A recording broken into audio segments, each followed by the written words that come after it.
What's up people, welcome back to my channel. In this video today I'm going to be reviewing the Shea Moisture Jamaican Black Castor Oil line, aka the Strengthen Restore line, for generally good ingredients and high and low porosity. So if you want to see the results of this one, make sure you stay tuned. So this shampoo I would recommend in general for curly hair. The ingredients are absolutely fine. If you have high porosity, this is a particularly good one to use because it does contain that high amount of protein in the ingredient. However, I would not recommend this for low porosity hair for this reason. So the conditioner again, I would recommend for all curly hair types. I would also recommend this for high porosity and medium porosity hair, as it has a good balance of protein and moisture.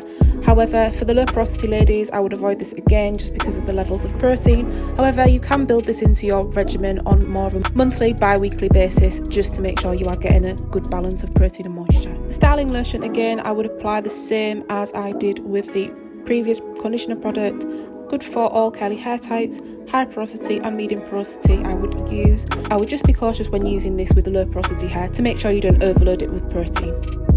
And for these products again, I would just apply the same caution if you have low porosity hair. Obviously, if you have curly, natural, processed, high porosity hair, absolutely fine, but with low porosity, just take a little bit more care. However, the design foam actually doesn't contain any protein, so I would recommend this for all different hair types.